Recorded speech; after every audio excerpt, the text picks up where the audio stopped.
Good afternoon. My name is Cynthia Wandia. I'm founder and CEO of Kwara. And today we're excited to present our solution to the problem statement, how might we enable the underserved to build financial safety nets? Today in Kenya, like in many countries, it's easy to borrow, but hard to save. So right now, if I ask you from the comfort of your seat to take out a loan, you could probably do it in 3 minutes. 5 minutes tops if you have to download the app. But if you ask me, as I stand here, to open a savings account or to start saving, I don't know where to start. I don't hear about the options, I don't know how long it takes, and as far as I'm concerned, those options don't exist. Then what about Grace? Living in a rural town, very little access to information or technology, already distrusts the financial system, hides money under her mattress, and is constantly one step away from bankruptcy if her child falls sick. How is she supposed to build up a safety net? And Grace is not alone. A recent study showed that 80% of Kenyans are unable to raise a lump sum in 3 days. That means they are unprepared to deal with a financial shock. No wonder we're falling prey to predatory lenders. Well, that's where we come in. Kwara builds safety nets by digitizing saving cooperatives. Saving cooperatives have deeper penetration in the rural and urban areas than most traditional financial institutions.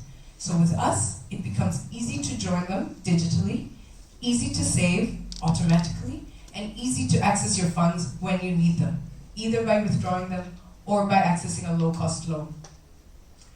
How do we do this? We do this by providing a web app to the saving cooperatives so they can run their day-to-day operations and meet members' needs instantly. A member interface, mobile-based of course, with USSD for accessibility, so members or savers can transact, and a public-facing API so that financial service providers and financial sector players like microinsurers can start to serve the same demographic. Now, compared to alternatives, Kwara is cheaper, easier to implement, and most importantly, provides a delightful user experience, which differentiates us from the current providers. Our business model is very simple. We offer attractive and affordable subscription-based packages with zero capex. So for small cooperatives, that looks like $1 per member per month, and for the larger ones with more requirements, that starts off from $3,000 a month. That's a far cry from the hundreds and thousands of dollars currently requested and charged by the existing providers. So we just got started, but customers and partners love us. We've brought on 6 saving cooperatives responsible for 25,000 savers and custodians of $80 million in assets. We've partnered with credit bureaus and industry bodies. We've been recognized for our work in financial inclusion by global companies such as Visa and the IFC, and we get technical and product mentorship through our participation in the Google Accelerator. Our team is excited and experienced, and we are bringing this wealth of professional experience to this problem statement because we believe it is critical. So our vision is to reduce the financial burden for the underserved, and if we win this competition, we will invest in continuing to strengthen our technology as well as getting the word out. So I invite you all to join us as we build safety nets for everyone. Thank you.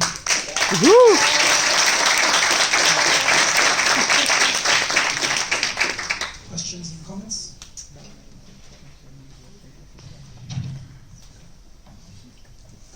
Let me comment on a question. First of all, great presentation, thank you. And thanks for the preparatory work behind that. It'd be interesting to understand the actual interactions with your users and what you've learned from that. You've got 25,000 members. I believe you do speak to them. It'd be really interesting to understand from you what the conversations back are and how you're making an impact. So our model is a B2B2C. So the saving cooperative is a customer, but as well at the end, the saver interacts with our product. And there's been different value propositions to each, but consistently we hear that the ability to achieve, or the ability to work towards your goals, your financial goals, has become easier, less cumbersome, and ultimately accessible. So for the cooperatives as a business, they want to serve their members instantly. They know they're losing market share to predatory loans, so the ability to offer a self-service or an empowering product to their members directly keeps them within their, keeps their business growing. And that's a repeated thing we hear. We also hear about the usability. We've got tens of quotes around just how easy it is for the cooperatives to serve their members. And on member sides, the main feedback is on how this changes their approach to saving. So where alternatives currently are only revolving around lending, all of a sudden there becomes a convenient and viable way to build a safety net that doesn't involve basically leveraging yourself into debt. I'm Nandini, UN Capital Development Fund.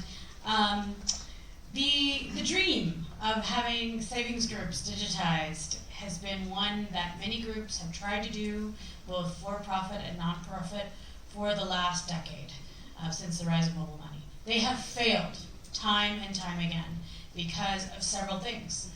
People like savings groups. They like getting together. They like getting together informally. They like having the money in cash. And in fact, often it is instant for them, the loans, because they all get together and they all hand the cash to the person that gets the loan.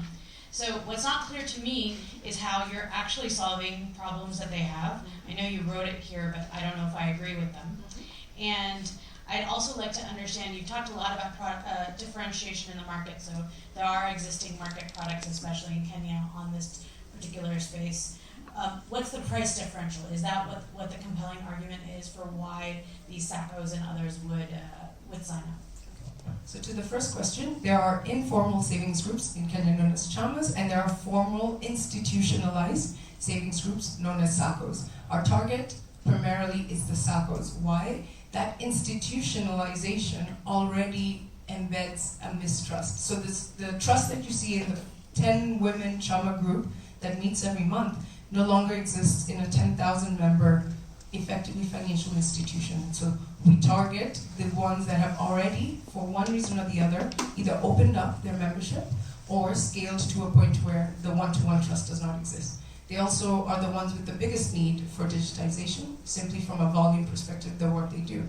And as far as differentiation for our target market, the current solutions in the market range from, of course, the manual and ad hoc systems, which of course are not reconcilable and easy to manipulate. We're talking about ledgers and Excel. From a technical or technology perspective, the ERPs are extremely expensive and require tons of customization. There's typically not the embedded know-how within each institution to handle it, as there would be, for example, in a financial institution. And to that, our value proposition is out of the box. It works, it's software as a service. We maintain a single platform for everyone. That means even the smallest cooperative can get started on an essentials package. And as their needs grow, which means either as their members' needs grow or as they increase the offerings they want to provide, then our platform scales with them. Great answers, thank you. Final question? Great presentation. One question. You mentioned here you're leveraging the machine learning power that many digital lenders today are using. Could you speak to that a bit more, because I didn't pick it from your presentation? Yes.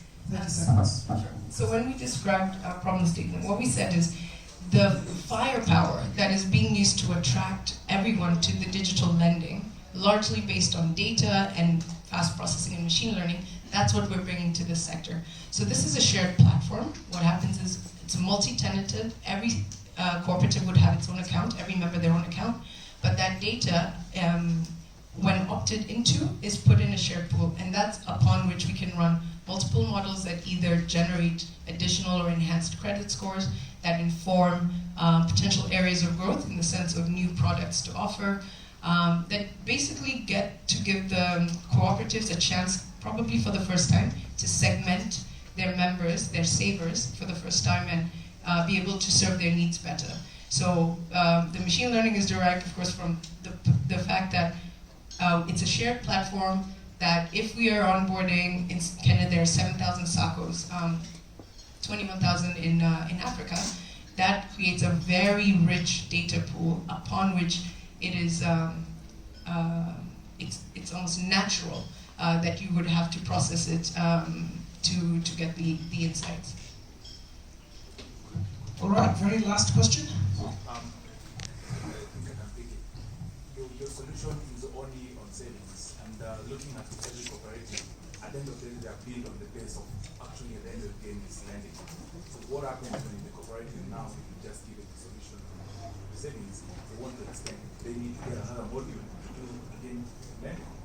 It's a great question. We're emphasizing saving because even at a cooperative, you have to save to lend, right? But the platform itself runs on a full core banking engine. We handle everything from loans, and that comes out of the box.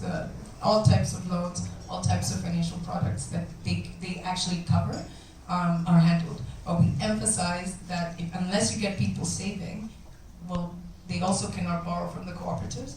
And ultimately, with the number of options to lend, it is far more potent to try to make it easier to save.